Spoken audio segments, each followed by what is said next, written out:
Jumpin In on Manx Radio. With Howard and Chris Kane. Hello. Good evening. And welcome.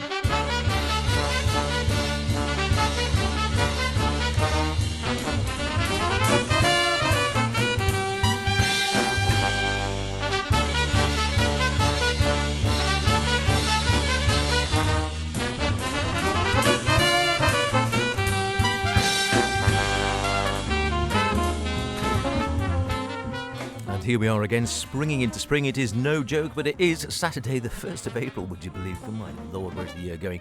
It is 9 o'clock, of course. That means only one thing, as all jazz fans around the world know. It is time for Jumpin' In, the best in modern and contemporary jazz with myself, Edge. And me, Chris, yes. And this week's show, as we spring into April, there's no time for fooling around, as it's just a week to go until Easter. As usual, the shops are overflowing with chocolate eggs, daffodils, tulips, and one of my favourites, simnel cake. Snap them up while they're there, though, because once they're gone, we'll be into coronation madness until the 6th of May. Then it'll be Halloween stock, and by August, we're back to the big C. So, H, what's been egging you on this week, and what's just left you hot and cross? Well, there's this very day, there is a new one out. In fact, yesterday, 31st, almost this day, isn't it? Ingrid Laubrock, allow for a Monday if you're allowing for post, has a new one out on Paraclastic Records. I haven't heard from Ingrid for a long time. Plenty of great new stuff coming through on ECM. We're going to hear a new one from Ralph Alessi, and a birthday boy, which was a week or so back, a biggie, and I missed it altogether, so I'm going to do it anyway. And for me, something new. We praise the sun, we go skywards, and with something we've all seen rather too much of over the last couple of weeks to start. Neblina, or in English, fog. Here's Constella, the Damayan Coca Jazz Orchestra.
Neblina, the title track from the debut release from Constellar, or the Demain Coca Jazz Orchestra, founded by Swiss composer Demain Coca, who says, "A teacher once told me I'd have to stop forming bands with friends in order to be successful.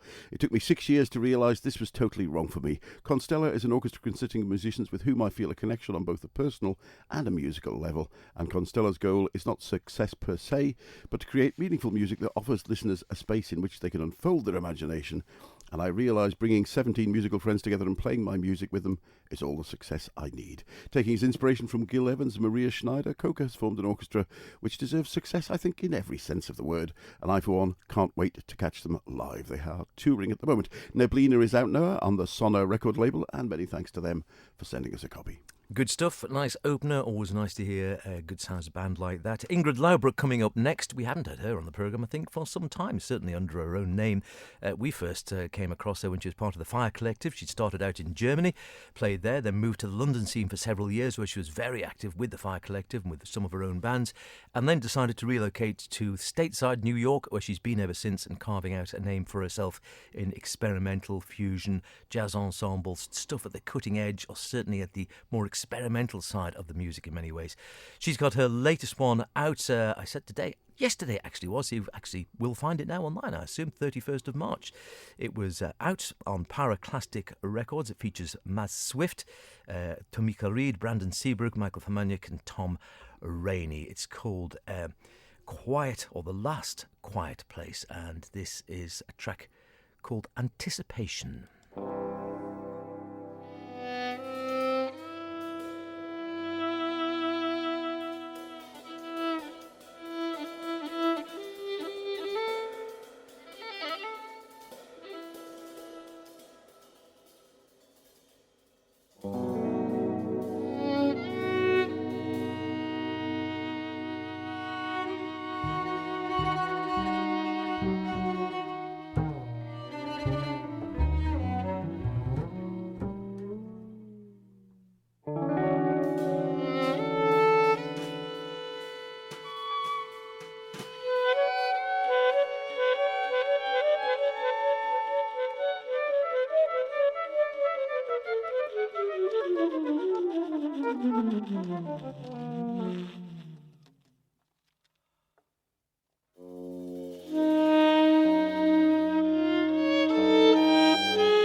I grant you, you're not going to be dancing to it anytime soon, but, you know, that's the case of quite a lot of modern jazz. I dare say no particular beat or rhythm there that you're going to tap your feet to, but that is her style. It's very much, as I say, the more experimental, what used to be called avant-garde style, perhaps, cutting edge, and that's her style.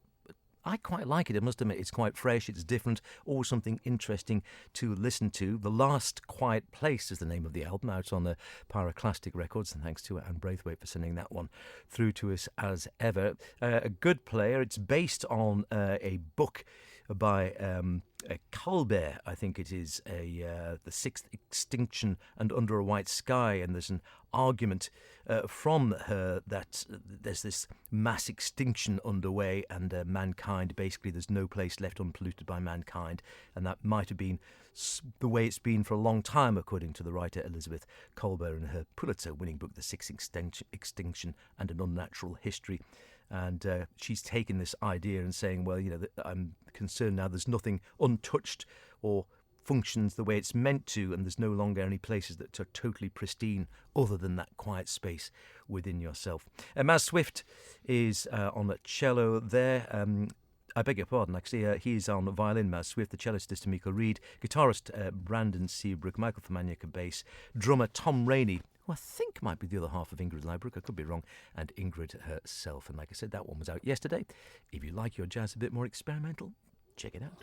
Interesting, actually. I think there's so much strings and third stream coming into modern jazz today. There's a lot more with string quartets or with various different lineups of orchestras. That seems to be in at the moment. Very it in, is doesn't very, it? very popular. Yeah, but yeah, if on the other hand you feel that you need to get that leather tapping somewhere, well, a band calls themselves the Heavy Hitters. They better be confident about such a bold claim, and with a lineup like this, more of which later, perhaps they can afford to be. From the band's self-titled debut album, this is something new.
Something new. This is something new from the Heavy Hitters, their self-titled debut release, The Heavy Hitters, on the Cellar music label, with a sleeve design looking awfully like mid-60s Blue Note to me, and recorded, actual fact, in the Rudy van der Gelder's former studio. You can see exactly what kind of audience they're targeting, and for me, this is a direct hit. The band is the latest project from pianist and organist Mike Ledon, and boy, can he pick 'em. Eric Alexander and Vincent Herring on saxes, Jeremy Pelt on trumpet, Raul Michik on guitar, Peter Washington on bass, and Kenny Washington on the drums. No relation. Peter born in 64 in LA, whereas Kenny hails from New York and was born in 58. But despite 6 years and 2,800 miles between them, they play like musical brothers from another mother. Rounding up the septet, Mike Ledon on piano on that track, but also some fine Hammond playing. If you like your jazz straight up, then this is a post-bop treat. Thank to Lisa Reedy Promotions for sending us that. This is Jane Ara Bloom, and you're listening to Jumpin' In with Chris and H on Manx Radio.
Liking that one. Residue, that's called, the latest from the Ralph Alessi quartet. The album on ECM's called It's Always Now, came out the middle of March, around about the 17th of March. I haven't really had a chance, if I'm honest, to get to grips with the whole album. I've listened to a few tracks, some much more spacious and ethereal. That is one of the faster tracks on the album.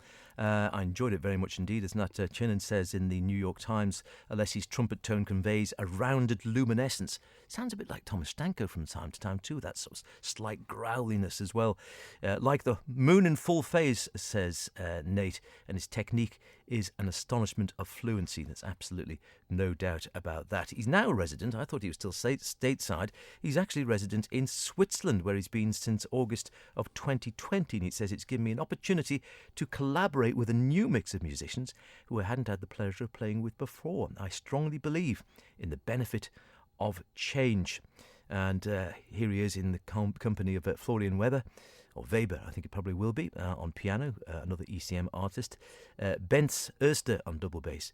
Jerry Hemingway, who used to play, if memory serves correct, with Anthony Braxton on drums. And yeah, It's Always Now. I'll be listening to more of that one. And another great, we're in a purple patch, it seems, of ECM releases. Yeah, nice to come back into another really, really strong phase, as you say. Not that they ever went away, to be frank. There's not been bad ECM releases, but certainly mid-70s was a purple patch, and at the moment very much seems to be the same. And a nice loping groove to that track. Really, really good. Next from me, a musician I've been following since I picked up his 2014 release, Jazz Racine Haiti. But actually, his debut, Immersion, was back in 1999, and he has now some 11 albums to his name. The latest is called The Harlem Suite. From Jacques Schwartz-Boit, here's Sun Salutation.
Yeah.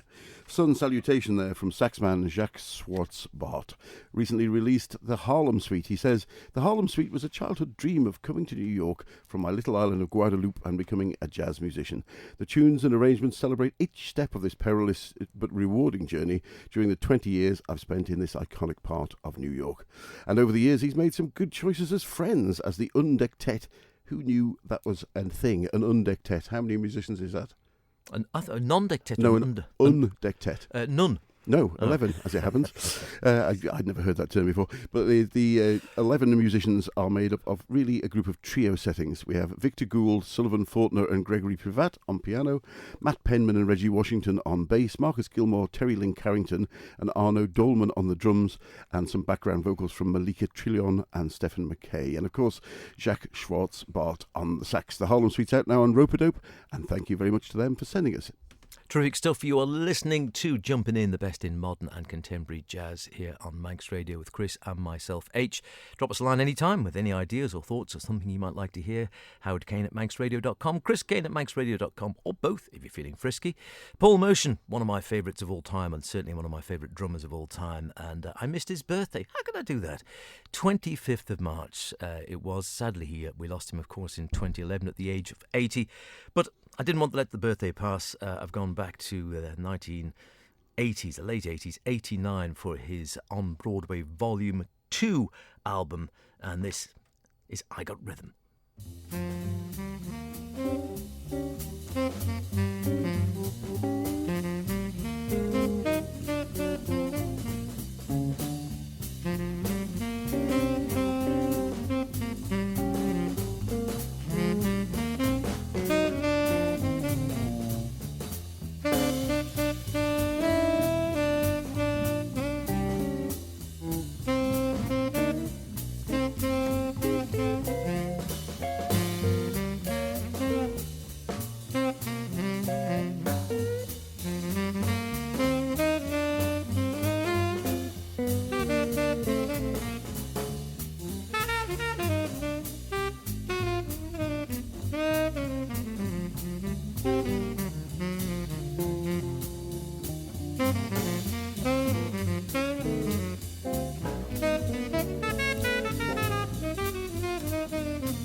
Yeah, I'm liking that track called The Pusher. Dizzy Gillespie, would you believe, going back? It's something I came across after reading a French magazine, or as much as my French would allow it. And I didn't realise Dizzy had scored for a film, The Cool World, with Dizzy Gillespie doing the soundtrack, and that Pushers is from it. The music originally, Mal Walden's music, was heard in the avant-garde 60s film of Harlem Life, The Cool World, and then later on, when the soundtrack album that followed, Dizzy Gillespie had other notions. As he said in his autobiography, the album wasn't just like the film. I put a little Gillespiana in there, you know. None the worse for that either. Before that, it was a late birthday boy and sadly no longer with us. Hopefully still drumming away wherever he is these days. Paul Motian with the On Broadway set. The music I love going back from 1989 with his version of I Got Rhythm. Paul on drums, Joe Lovano tenor, Bill Frisell, of course, electric guitar, Charlie Hayden bass. Very hard to beat. Well, that's about it for this week's show. We could just squeeze in a track from Polish keyboardist and composer Krzysztof Herzen's latest release, Heart to Heart, which came out of a project in lockdown where Krzysztof composed the music for himself and longtime friend and collaborator, trumpet star Robert Majewski. The pair of them have worked together since the early 90s, and you can feel the closeness of that relationship in their playing. This could be a new continuum for the noughties, is what I thought when I heard it. Here's Looking Up. Don't forget, we'll have an excellent show next week, as usual. It is. It'll be Jazz Cats and Chicks as well, I dare say. Bye for now. Look after yourselves.